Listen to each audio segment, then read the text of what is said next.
자, 그러면 이제 민주당은 공천이 이렇게 저렇게 이제 진행이 되고 있는 과정 속에서 이재명 대표는 여러 건의 지금 혐의로 피고인 법정에 나가서 재판을 받고 있습니다. 그런데 이재명 대표의 재판의 변호인이거나 변호인이었던 사람들이 이 지금 공천 과정에서 1차 관문을 삿분이 넘었다. 이건 뭐야? 이런 겁니다. 먼저 조상우라는 민주당 법률위 부위원장, 이재명 대표의 대장동 사건에 대한 변호를 지금도 현재 맡고 있는 것으로 전해지고 있어요. 그런데 서울 금천에서 1차 관문을 통과한 겁니다. 그래서 지금 저기에 서울 금천의 현역 민주당 최기상 의원과 경선을 하게 된 거죠. 그래서 1차 관문 삿분이 통과 이런 것이고, 박균택 이재명 대표의 법률특보는 저 광주 광산갑에서 현역 민주당 이용빈 의원과 역시 1대1로 경선을 하게 됐습니다. 역시 마찬가지로 1차 관문 통과! 맨 오른쪽 임윤태 변호사는 이재명 대표의 최측근 김용 씨의 변호인이었다. 그런데 경기도 남양주 갑에서 최민희 전 의원과 또 경선을 하게 됐다. 1차 관문 탈락, 통과. 그러니 저 세 명이 다 1차 관문을 통과. 이렇게 되죠. 한동훈 비대위원장이 오늘 저 지점을 파고들었어요. 그런데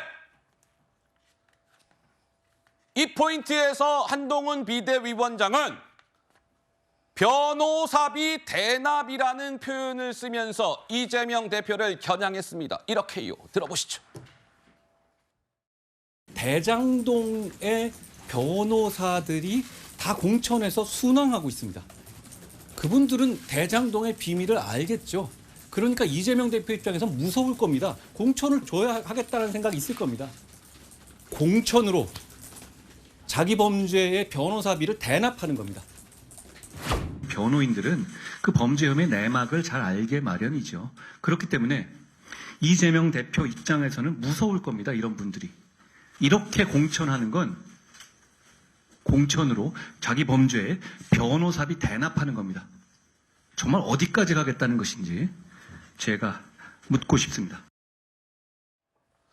아니 그러니까요. 서정호 변호사님 지금 우리 네 분 중에 법조인이 우리 서정호 변호사님 한 분 계시니까 아니 그 한동훈 비대위원장은 저 이재명 대표의 대장동 사건이나 이런 것들을 변호를 맡고 있는 사람들에 대해서 아마도 이재명 대표는 무언가 저 사람들에 대해서 두려움 같은 게 있을 거예요. 따라서 뭔가 그런 대가 차원에서 공천을 대가로 뭔가 변호사비를 같이 뭔가 이렇게 딜을 한 거 아니냐라는 취지의 발언인 것 같은데 서정호 변호사님 한동훈 비대위원장의 말에 대해서 동의가 되십니까? 100% 동의되죠. 아 100%요? 예. 아이고야. 얼마 전에 이제 해경궁 김씨 사건 변호했던 이제 이태영 변호사 있잖아요. 예. 이분이 이재명 대표 변호 많이 했거든요. 근데 여기 로펌의 변호사 중에 5명 중에 4명이 쌍방울의 사회이사 간 적이 있습니다. 쌍방울이요? 아이고요. 이게 쌍방울의 변호사비 대납 의혹이에요. 이재명 대표를 변호했던 변호사들에게 쌍방울이나 KH그룹에 왜 사회이사로 해주느냐. 이게 대가 아닙니까? 저는 이번도 마찬가지예요. 고검장, 전부 정관들 변호사비가 상당히 비싸거든요. 아 그래요? 예. 근데 만약에 통상적인 금액보다 싸게 변호해주고 대가로 공천에서 어떤 특혜가 있었다면 이거야말로 추악한 매간매직이고 변호사법 위반이 될 수도 있다. 예. 따라서 이제 그 관역에 얼마에 선임했는지 이거는 철저한 조사가 필요하다. 이 의혹을 제기하고 있는 거예요. 그리고 마지막으로 특히 공관위원장도 문제예요. 공관위원장이 왜요? 이래놓고 이게 빅매치가 됐다고 홍보를 해주고 있잖아요. 아이쿠야. 아니 조상호하고 최기상 이게 빅매치입니까? 조상호가 변호를 하지만 이게 빅매치는 아니잖아요. 임윤태 이게 많이 들어보신 분도 별로 없겠죠. 저는 잘 알지만 오래전부터 이재명 대표를 변호했던 분이죠. 근데 빅매치는 아니잖아요. 최민희하고. 이런 식으로 공관위원장이 1대1로 만들어주면서 이게 빅매치라고 띄워주는 이것까지도 이게 저는 문제가 있다고 보는 거예요. 이 그래픽 다음에 자리하고 있었던 그래픽 있죠? 그것 좀 다시 한번 넣어주세요. 이제 시청자 여러분들은 이 궁금증이 있으실 것 같아서 아니 저 사람들 저 뭐 이재명 대표 변호인이었거나 변호인인 사람들 뭐 이렇게 뭐 공천을 현재 준 것도 아니고 경선에 붙여준 거라며 so what? 저게 왜 문제야? 뭐 공천을 아예 준 것도 아닌데 뭐 이렇게 생각하실 수도 있는데 또 이런 얘기가 나옵니다. 아니야. 왠 줄 알아? 저 대장동 변호인이었거나 변호인이었던 사람들이 지금 민주당의 현역과 일단 1대1로 경선을 치르게 됐잖아. 근데 이재명 대표의 변호인이었거나 변호인인 사람들은 지금 신인이기 때문에 가점을 받아 플러스 점수를 받는다고? 그러면 경선에서 유리해. 그리고 이 3인 경선도 아니라 현역과 이재명 대표의 변호인이었거나 한 사람들을 1대1로 붙여준 거는 이거는 혜택을 준 거야. 뭐 이런 의견이 나오는데 최수영 평론가님 맞습니까? 그렇죠. 자, 보십시오. 지금 이게 신호를 주는 겁니다. 지지층에게. 자, 뭘 주냐면은 이제 경선이 1대1 붙잖아요. 네. 가점도 받아요. 신인은 가점 받아요. 근데 여기다 더 중요한 건 여론조사 50%와 권리당원 투표 50%로 가는데 권리당원 투표 50%는 실질적으로 강성당원들이 많아요. 그러면 이렇게 1대1 구도가 형성됐다라고 이렇게 홍보를 하잖아요. 서 변호사 얘기대로 공관위가 계속 이렇게 알려주면요. 예. 집결합니다. 자, 우린 저 사람 찍어줘야 하겠구나. 현역보다 훨씬 유리해집니다. 그리고 여론조사도 그래요. 지금 요즘 돌리는 여론조사들 보면은 대부분의 정치 고관여층들이 응답하기 마련입니다.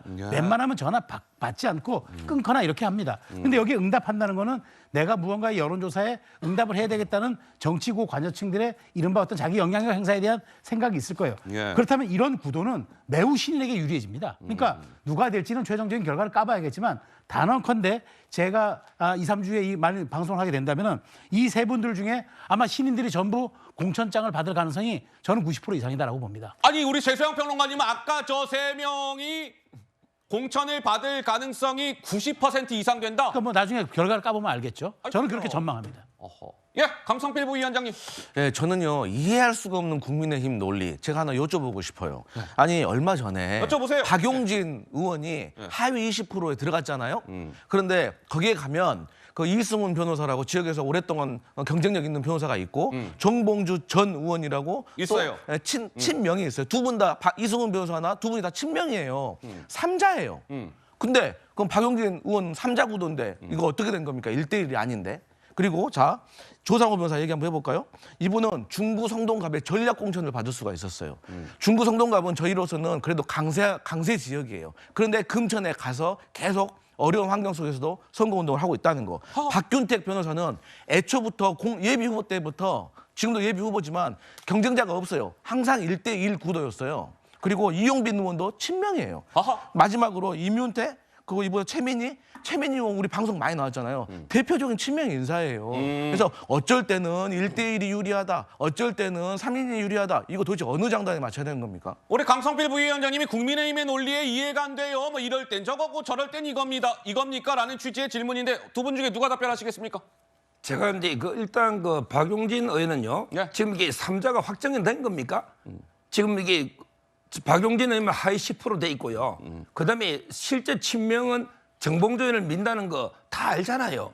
지금 이게 어떻게 구도가 나올지는 1대1인지는 제가 모르겠지만 그런 이제 문제가 있는 거고요. 예. 그다음에 조상우 변호사는 거기에 7명이 나왔어요. 우리 방송 많이 했던 조성현 정책위 부도 많은 분이 나왔잖아요. 금천. 예. 근데 딱 한 명으로 정해준 거예요. 최기상 의원과. 아하. 그게 그 과정이 어땠는지 그 부분을 문제 삼는 거고. 그다음에 최민희 의원이 물론 이게 친명은 맞다 하더라도 저 임윤태 변호사는 오래전부터 했거든요. 예. 그래서 요즘 이게 저희 법조계에서는요. 우스갯소리로 친명 위에 찐명이 있고 찐명 위에 변호사 있다. 아이쿠야. 찐명이 왜 변호사 있다. 변호사는 이게 이재명 대표의 모든 걸 알잖아요. 앞으로도 이게 변호 계속 해야 될 거 아니에요. 이런 게 우스갯소리도 있는 거예요.